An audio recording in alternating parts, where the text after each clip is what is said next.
Hello everyone, welcome to my YouTube channel. I hope you all are fine. And today we start the 5th chapter of class 8th, that is coal and petroleum. Students, the coal and petroleum has the two parts. First one is coal and second one is petroleum.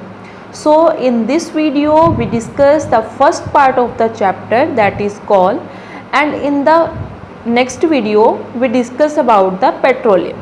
So let's start the chapter.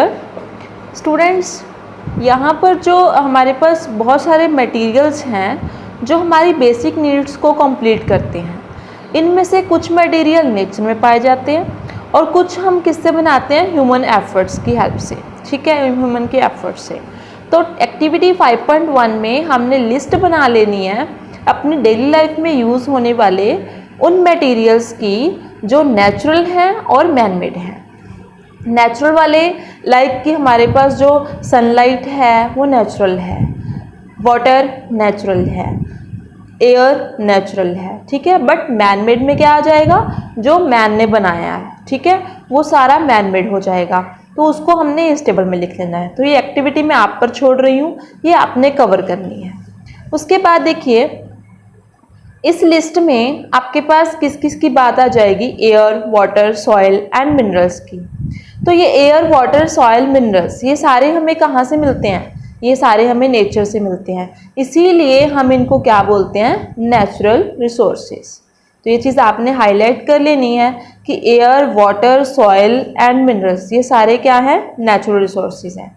उसके बाद बुज्जू का question क्या है, can we use all our natural resources forever, क्या हम अपने natural resources को लगातार यूज़ कर सकते हैं, पूरा टाइम यूज़ कर सकते हैं।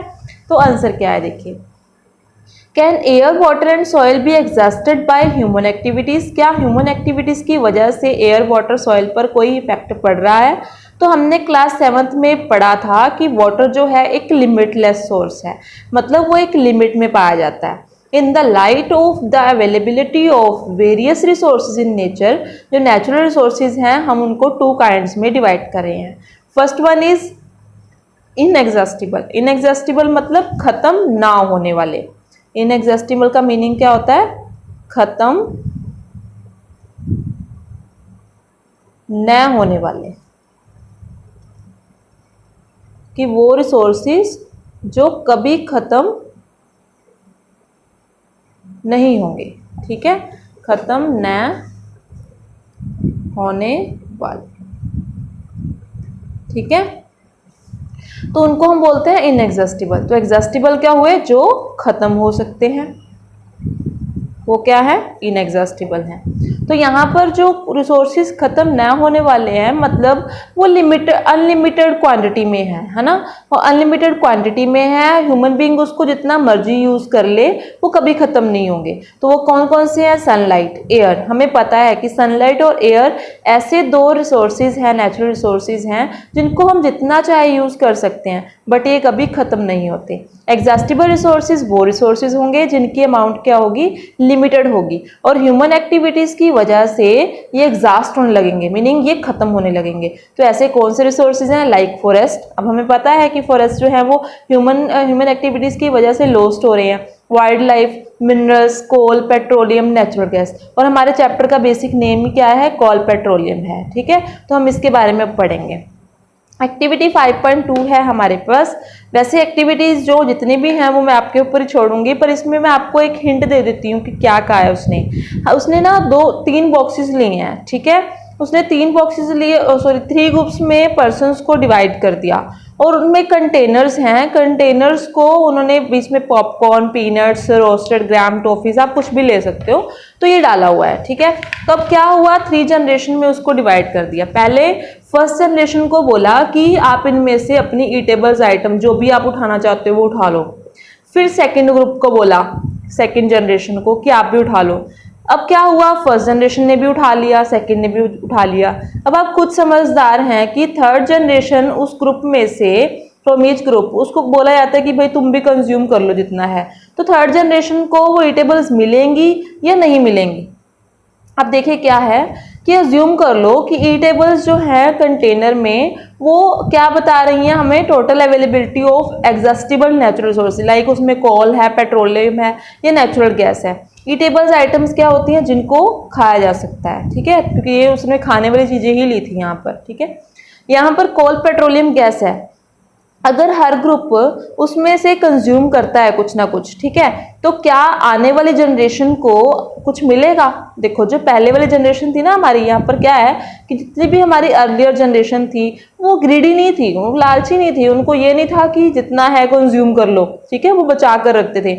आज की जनरेशन क्या कर रही है, सब कुछ यूज कर रही है, ठीक है। कुछ ग्रुप्स ऐसे हैं जैसे आज की जनरेशन लगा लो, और उनके पास कुछ भी नहीं है पीछे, ठीक है। तो in this chapter we will learn about some exhaustible, हम क्या पढ़ेंगे, कुछ एग्जॉस्टिबल नेचुरल रिसोर्सेज के बारे में पढ़ेंगे, like coal, petroleum and natural gas.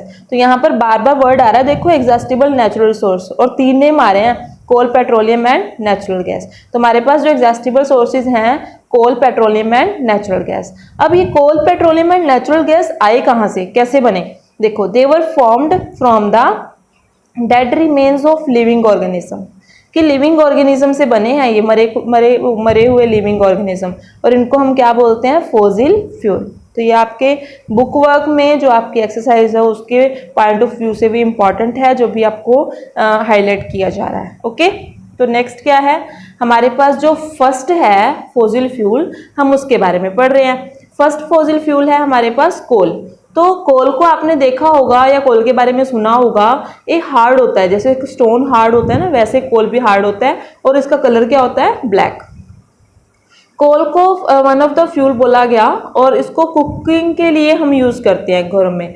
पहले टाइम में ना इसको स्टीम के लिए, मतलब स्टीम इंजन में, रेलवे इंजन में इसको यूज किया जाता था टू प्रोड्यूस स्टीम, ठीक है। स्टीम से क्या होता था, फिर आगे इंजन रन करता था। आपने देखा होगा जितनी भी ओल्ड मूवीज होती हैं तो उसमें आपको ये चीज़ देखने को मिली होगी कि जो ट्रेन्स है वो किसके साथ चल रही हैं, कॉल के साथ, ठीक है। तो इंजन कॉल के साथ चलता है। तो और कुछ उस टाइम पर हमने ये उसके बारे में सुना है, थर्मल पावर प्लांट के बारे में। थर्मल पावर प्लांट में जो कोल है वो क्या प्रोड्यूस करता है, इलेक्ट्रिसिटी प्रोड्यूस की जाती है। कोल को हम फ्यूल के रूप में भी यूज करते हैं in the various industries, okay. So coal के बहुत सारे यूजेस हैं। फर्स्ट यूज इसका क्या हो गया, इन ट्रेन्स, हमने इसको ट्रेन्स में यूज किया, ठीक है। सेकंड इसका यूज क्या है कि हमने इसको कहाँ यूज किया, इन होम्स, होम्स में यूज कर रहे हैं, ठीक है। थर्ड हम इसको कहाँ यूज कर रहे हैं बताओ, थर्ड हम इस यूज कर रहे हैं for producing electricity, thermal power plant में, फॉर प्रोड्यूसिंग इलेक्ट्रिसिटी। और ये किस कलर का होता है, ब्लैक कलर का, ठीक है, हार्ड होता है एज ए स्टोन। क्लियर हो गया। उसके बाद आ गई स्टोरी ऑफ कोल। अब स्टोरी ऑफ कोल में हम पढ़ेंगे कि जो कोल है वो आया कहाँ से, बना कैसे, ठीक है। तो आइए देखते हैं इसमें। तो स्टोरी ऑफ कोल में है कि 300 मिलियन ईयर्स एगो, मतलब 300 मिलियन साल पहले क्या हुआ था, जो अर्थ थी ना उसमें डेंस फॉरेस्ट थे, मतलब बहुत सारे फॉरेस्ट थे वेटलैंड एरियाज में। तो नेचुरल प्रोसेसेस हुए, लाइक फ्लडिंग आ गई, फ्लडिंग हुआ, या फिर मतलब अर्थक्वेक आया। तो उससे क्या होता है, ये फॉरेस्ट जो हैं ये अंडर द सॉइल बरिड हो गए, मतलब यानी कि कहते हैं दब गए, है ना। तो कंप्रेस हो गए, तो फिर क्या हुआ, उसके ऊपर मिट्टी की लेयर आ गई। टेम्परेचर जो था वो हमें पता है कि जैसे जैसे मतलब कोई चीज़ डाउनवर्ड जाती है तो जो टेम्परेचर है वो क्या होता है, रोज होता जाता है, ठीक है।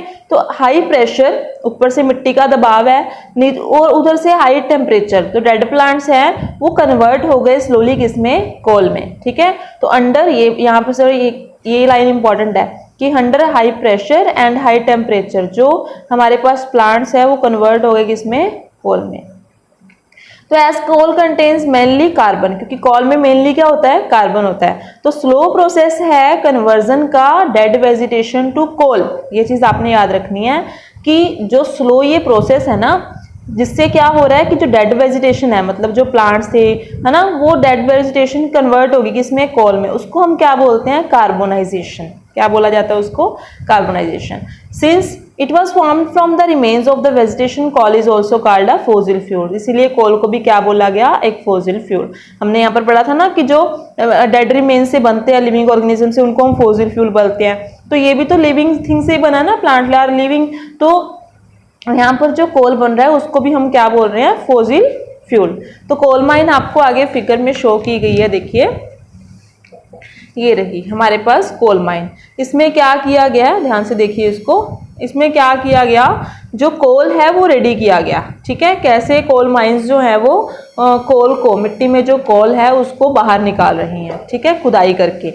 तो व्हेन हीटेड इन एयर, जब कोल को हम एयर में हीट करते हैं तो कोल क्या है, बर्न कर रहा है। देखो कोल में बेसिकली क्या थी, ये हमने लास्ट चैप्टर में भी किया था, कोल में बेसिक क्या है, कार्बन है, ठीक है। कार्बन को जब हम ऑक्सीजन की प्रेजेंस में बर्न कर रहे हैं, ऑक्सीजन O2, तो क्या बनेगी, CO2। तो यही यहाँ पर लिखा हुआ है कि when heated in air coal burns and produce mainly carbon dioxide gas. तो कोल को हम इंडस्ट्री में भी प्रिपेयर कर सकते हैं, इंडस्ट्री में सॉरी इसको यूज किया जाता है, क्या बनाने के लिए, to get useful product such as coke, coal, coal tar and coal gas. मतलब यहाँ से हमें एक पॉइंट और मिल गया कि कोल जो है उसमें से 3 सब्सटेंसेस या 3 प्रोडक्ट्स बनते हैं। क्या बनता है, coke, coal gas and coal tar. तो वन बाय वन इनको भी डिस्कस कर लेते हैं।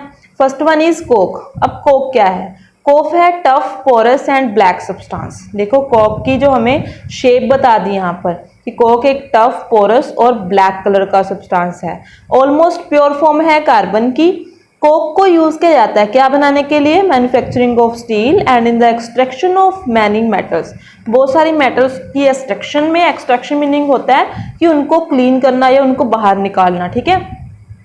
और कोक को मैन्युफैक्चरिंग ऑफ स्टील में भी यूज किया जाता है। उसके बाद आ गया हमारे पास, तो नेक्स्ट देखिए कोल टार। कोल टार क्या है, ब्लैक कलर का थिक लिक्विड है जिसकी अनप्लीजेंट स्मेल होती है, बड़ी गंदी सी स्मेल होती है इसकी। It is a mixture of 200 substances, 200 substances का मिक्सचर है। और जो प्रोडक्ट इससे बनते हैं वो काफ़ी चीज़ों की मैन्युफैक्चरिंग में काम आते हैं, लाइक जो सिंथेटिक डाइज बनती हैं, ड्रग्स बनते हैं, explosives, perfumes, plastic paints, photographic materials, roofing materials, इन सब में क्या यूज़ होता है, कोल टार। तो interestingly naphthalene balls, naphthalene balls आपने देखा होगा कि मोथ्स वगैरह को, इंसेक्ट वगैरह को रिपेल करने के लिए ये बॉल्स डाली जाती हैं, बॉल्स टाइप होती हैं ये, ठीक है। तो किससे बनती है, कोल टार से। आपने मम्मा को देखा होगा कि जब हम पेटी वगैरह में या फिर दीवान में अपने बेड में है ना सामान स्टोर करके रखते हैं तो हमारी मम्मा वाइट कलर की गोलीज डालते हैं जिसको फिनाइल की गोली बोल देते जाते हैं, ठीक है।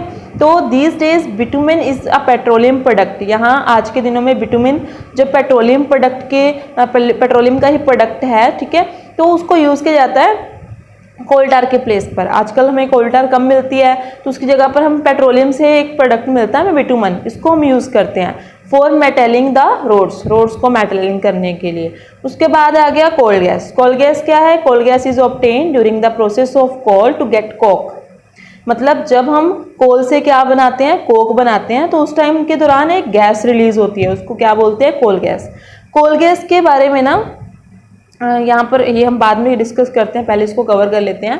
It is used as a fuel in many industries. तो ये बहुत सारी इंडस्ट्रीज में यूज़ होती है एज अ फ्यूल, जो सिचुएटेड होती है near the coal processing plants, जो कोल प्रोसेसिंग प्लांट्स के आसपास पाई जाती है इंडस्ट्रीज, ठीक है। यहाँ पर क्या दिया हुआ है, जो कोल गैस है उसको स्ट्रीट लाइटिंग में भी यूज़ किया गया था, लंदन में फर्स्ट टाइम में 1810 में, और फिर न्यूयॉर्क में 1820 में यूज़ किया गया। इसके लिए, स्ट्रीट लाइटनिंग के लिए। आज के दिनों में क्या हो रहा है, इसको यूज़ किया जाता है as a source of heat rather than light. आज के दिनों में हम इसको लाइट के रूप में या लाइट प्रोड्यूस करने के लिए यूज़ नहीं करते, इसके लिए यूज़ करते हैं for producing using as the source of heat. तो स्टूडेंट यहाँ तक जो था हमारा जो फर्स्ट पार्ट है चैप्टर का वो ओवर हो चुका है, दैट इज़ कोल। नेक्स्ट हमारा स्टार्ट होगा पेट्रोलियम, फिर हम करेंगे पेट्रोलियम, रिफाइनिंग ऑफ पेट्रोलियम, और उसके बाद है हमारा natural gas, and then the chapter is over after completing the article that is some natural resources are limited. Okay, so up to that if you have any type of query then you can comment me in the comment box, and अगर video अच्छी लगी हो तो like जरूर करें, channel को subscribe करना ना भूलें। Okay, thank you.